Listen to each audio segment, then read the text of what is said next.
યુગ ઋષિનો સંદેશ। અંતઃકરણને પવિત્ર બનાવો। ધૂળવાળા અરીસાથી સૂર્યના કિરણોનું પ્રતિબિંબ બરાબર પડતું નથી। એ જ રીતે જેમનું અંતઃકરણ મલિન અને અપવિત્ર હોય છે, તેમના હૃદયમાં ઈશ્વરીય પ્રકાશનું પ્રતિબિંબ પડી શકતું નથી। તેથી ઈશ્વરીય અનુદાન પ્રાપ્ત કરવા માટે અંતઃકરણને પવિત્ર બનાવો। તમારે બીજાઓનું હિત કરવા માટે પણ કામ કરવાનું છે। તેથી તમારું અંતઃકરણ વિશાળ હોવું જોઈએ।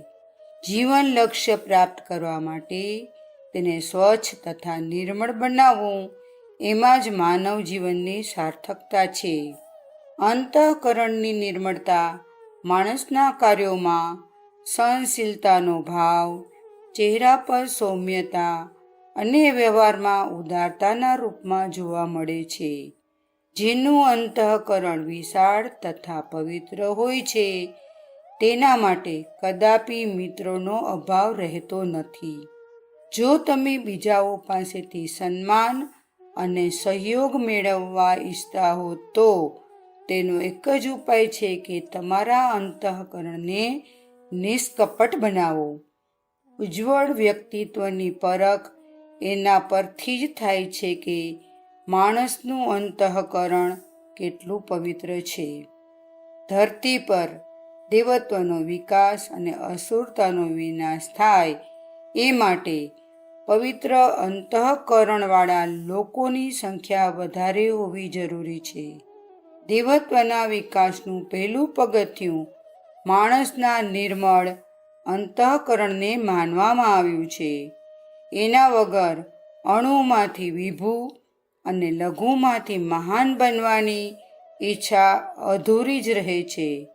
જો અંતઃકરણ ગંદુ રહેશે તો દિવ્ય દૃષ્ટિનો ઉદય થઈ શકે નહીં।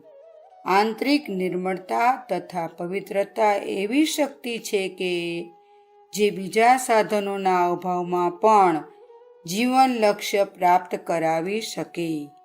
અંતઃકરણને અશુદ્ધ વાસનાઓથી બચાવો।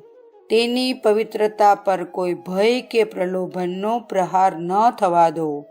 પાપી અંતઃકરણની યંત્રણા જ એ નરક છે જે જીવતે જીવ માણસને પશ્ચાતાપના અગ્નિમાં બાળતું રહે છે। એવો માણસ પોતે શાંતિ પ્રાપ્ત કરી શકતો નથી કે બીજાઓને પણ તે શાંતિપૂર્વક રહેવા દેતો નથી। અશાંતિનું કારણ પાપી અંતઃકરણ જ છે। જો તેને ગંદુ થવા દેવામાં ના આવે તો બધે જ મંગલ પરિસ્થિતિઓ જોવા મળશે। અખંડ જ્યોતિ, માર્ચ 1964, પેજ નંબર 3, સંદર્ભ ગ્રંથ યુગ ઋષિનો સંદેશ। શાંતિકુંજ વિડિયો ગુજરાતી યુટ્યુબ ચેનલને સબસ્ક્રાઇબ કરો તથા બાકીના વિડિયોઝનો લાભ લેવા માટે બેલ આઇકન જરૂર દબાવો। ધન્યવાદ।